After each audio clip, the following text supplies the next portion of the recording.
Okay, let's unpack this. Picture the king of the gods. Immense power, celestial realms, the whole deal. Right. Living the high life, you'd think. Exactly. Lounging around, maybe. Yeah. But what if something else drove him? Like seeking deep answers. Or even acting as a personal attendant. To a human, no less. He kind of flips everything, doesn't it? It really does. Makes you wonder, what could possibly make a divine ruler do that? What's truly valuable? Absolutely. And that unexpected twist is our way into some really fascinating stuff today. We're digging into the Dhammapada commentary. Ancient Pali texts, yeah. Full of these incredible stories. Especially ones involving Sakka, that's the king of the gods, and, of course, the Buddha. And these aren't just dusty old tales. They're packed with insights, aren't they? About value, about, well, who we hang out with. Spot on. So our mission here is to explore two really different encounters between Sakka and the Buddha, straight from these sources. And pull out the key takeaways, the lessons about what really matters, and, yeah, the impact of our connections. Okay, let's jump into the first story. Scene 1. Sakka's place. The Tavatisa heaven. Imagine this huge gathering of gods. A celestial summit, basically. Right. And they hit a snag. Some questions come up that stump everyone. Even the gods. What were they? 4 big ones. Like really fundamental. What's the highest gift you can give? Okay. What's the highest taste? The highest delight? And maybe the trickiest one. Because why is destroying craving considered the absolute highest thing? Those are deep. And the gods, they didn't know. Nope. The texts say they were clueless. They searched everywhere, 10,000 world systems. For 12 years. 12 years, wow. Yeah. Even asked the 4 great kings, these other powerful deities, still nothing. So it shows even divine knowledge has limits when it comes to the really big question. Exactly. So the 4 great kings, they finally go to Sakka. And Sakka, he gets it instantly. He does. He recognizes, okay, this is beyond us. This needs a Buddha. So he knows where to go for the real answers. Right. So he leads this whole divine entourage down to Jetavana Monastery where the Buddha is staying. Must have been quite an entrance. The source describes it vividly. Their divine light apparently lit up the entire monastery. Just imagine that glow. Incredible. The king of the gods and his court arriving in a blaze of glory just to ask some questions. And Sakka lays out these 4 cosmic questions to the Buddha. And the Buddha answers. Directly, very concisely but powerfully. The gift of Dhamma surpasses all gifts. The teaching, the truth itself. The taste of Dhamma surpasses all tastes. Delight in Dhamma surpasses all delights. Okay, makes sense in parallel. And finally, the destruction of craving surpasses all suffering. The ultimate end goal. That first one, the gift of Dhamma. The commentary really unpacks that, doesn't it? It's quite mind-blowing. It really is. It contrasts it with, unimaginable material generosity. Think about giving robes to every single Buddha, Pacceka Buddha, and Arahant. Everywhere in the universe, continuously. Okay, that's impossible to even picture. The ultimate charity drive. Right. Sounds unbeatable. But the text says even that massive offering, it doesn't equal even 1/16th part. 1/16th. Of the value of the Anumadana. Just the simple rejoicing and merit that comes from hearing a 4-line stanza of Dhamma spoken at a gathering like that. Wait, hang on. A few lines of teaching outweigh universal giving by that much. How? Well, the commentary gives the reason. It says all those great acts of merit, giving alms, building monasteries, whatever. You only do them because you've heard the Dhamma in the first place. The Dhamma is the instruction, the inspiration, the why. Okay, so the teaching is the root. Without hearing it, those other good deeds wouldn't even occur to you. Exactly. Without the Dhamma, the text says, beings wouldn't even give, a handful of rice. It's the enabling factor for all good action and understanding. That makes sense. It's the blueprint. And they use this incredible example, Sariputta, renowned as super wise, right? Yeah, the commentary mentions he could count all the raindrops in a whole world age or something. Unbelievable intellect. But here's the thing. Even with all that brain power, he couldn't reach liberation, like the first stage, stream entry. Just on his own? Just on his own inherent wisdom. No, he only attained it after hearing the Dhamma taught by someone else, Asajithera first, then the Buddha. Wow. So even the smartest person imaginable still needed the actual teaching. Access to the Dhamma itself is the crucial thing. It hammers home the point, doesn't it? The gift of that understanding, that path, it's absolutely supreme. Right. More valuable than anything material, even more valuable than raw intelligence. Okay. That reframes everything about giving. Totally. And the source quickly touches on the others too, like the taste of Dhamma. Worldly tastes, even divine nectar, they just lead back to suffering eventually. Right, they're temporary. But the taste of Dhamma, like the factors of enlightenment, those higher states of mind, that taste leads out of suffering. So it's the supreme taste. And delight. Same logic. Pretty much. Worldly fun, family, money, entertainment, it's fleeting, ties you down. But delight in Dhamma, that inner joy, like piti, that comes from teaching, hearing, or reciting it.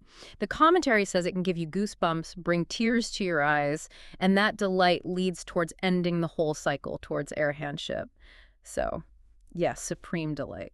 And the last one, destroying craving. That's the ultimate goal anyway. Exactly. It is arahantship. It overcomes all suffering.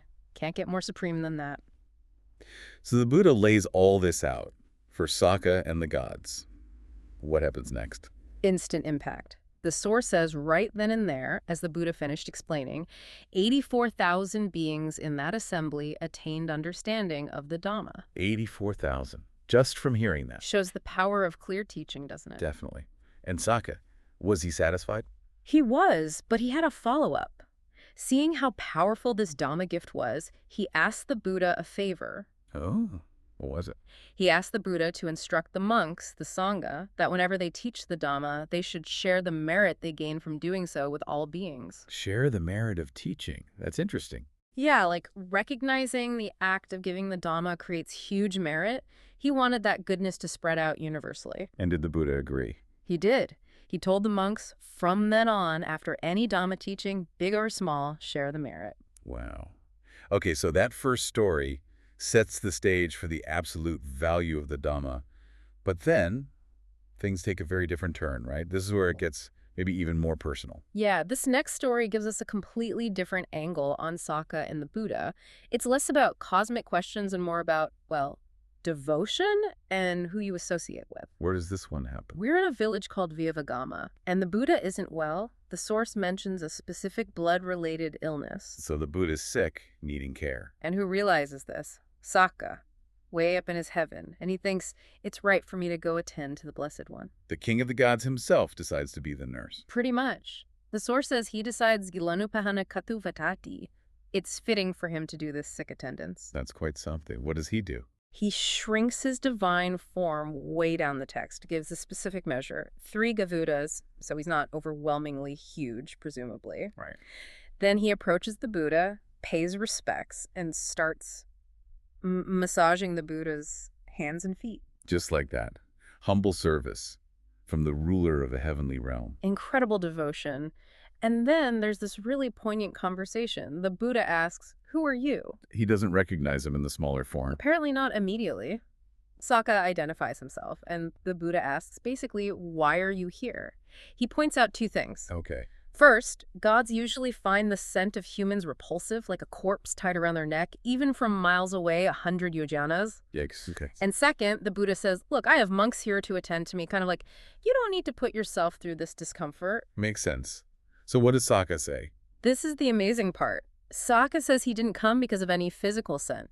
He says he came because he could smell the scent of the Buddha's virtue seligante from 84,000 yojanas away. 84,000. Compared to the 100 for the human scent. Exactly. It's this incredible contrast. The fragrance of virtue travels infinitely farther, overcomes any physical repulsion. He had to come. That's beautiful. The power of virtue literally drawing him in. And his actions back it up. The source describes him handling the Buddhas, well, the vessel for his bodily waste. Okay.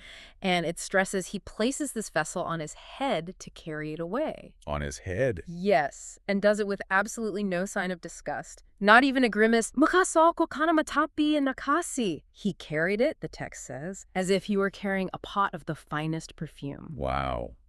That level of veneration, treating waste like perfume because it came from the Buddha, it's almost hard to grasp. It really shows the depth of his reverence. He stays and serves until the Buddha feels better, then leaves. And the monks saw this. What did they think? They were blown away. They saw the King of Gods acting like this, giving up divine status for such humble service, and they marveled at his affection. So the Buddha had to explain it, right? Why Sakka was so devoted. Yes. He told them basically, look, this isn't surprising. Anashariya. Not surprising. Why not? Because, the Buddha explained, Sakka owed his own fundamental transformation to the Buddha. He had attained stream entry, that first taste of liberation, and become a renewed being, a younger Sakka. Through the Buddhist teaching. Exactly. The Buddha reminded them of a past event. Sakka had been terrified of dying, the end of his divine lifespan. Even gods worry about that. Apparently so. He went to the Buddha in the Indasala cave. The Buddha answered all his questions, calmed his fears, resolved his doubts. Ah, so that was the moment. That was the moment. At the end of that specific teaching, the source says 140 million other beings also gained understanding, but, crucially, Sakka himself attained stream entry right then and there. The Buddha had been of great help, Bahupakaro, to him. So his service wasn't just abstract respect for a great teacher. It was profound personal gratitude for his own liberation. That's exactly it. It came from that deep transformative connection. And that connection, that story, leads the Buddha to teach about something else. Yes. It prompts him to teach specifically about the importance of association, who we spend our time with. He recites verses on this topic, Which are also found in the Dhammapada, right? What's the core message? It's a really clear contrast. First, seeing noble ones is good, and even better, living together with noble ones is always happiness. Okay. Seek out the good influences. Makes sense. Then the flip side. Not seeing fools is always happiness, so avoiding negative influences is just as crucial. Right. Don't just seek the good. Actively avoid the bad. And there's a warning if you don't. One who associates with fools grieves for a long time. It brings suffering. How stark is the comparison? Very. Living with fools is always suffering, like living with an enemy. But living with the wise is happiness, like the meeting of relatives. Enemy versus relatives. That's a powerful contrast. The commentary expands on why living with fools is like living with an enemy, doesn't it? It does. It gets very practical. It says fools can lead you into actually harmful actions, like breaking into houses. Oh, actual crime. Yes, antishtadarrini. And that can lead to really bad consequences, like getting your hands cut off. Hathachida dunipatva.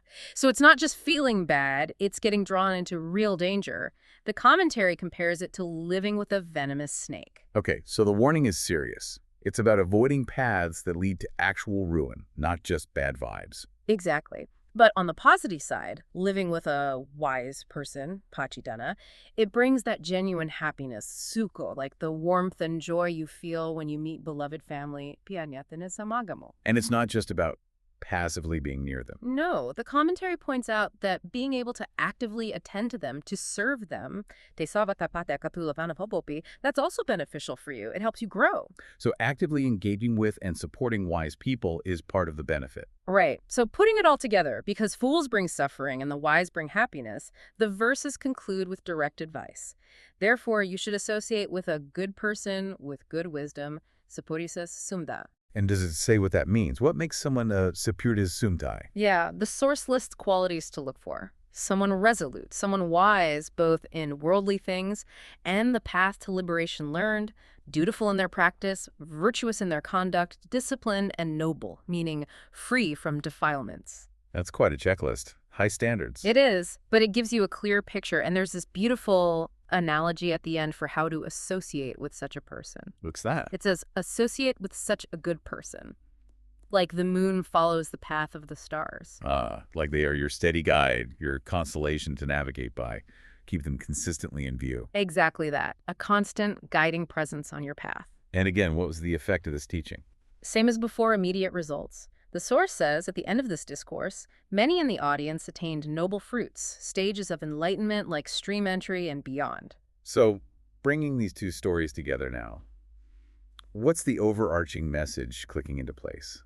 Well, the first story, with Sakka asking the big questions, it really establishes the absolute top-tier value of the Dhamma, the teaching itself. It's above everything else, gifts, tastes, delights, heavenly status, whatever. The truth is paramount. Right.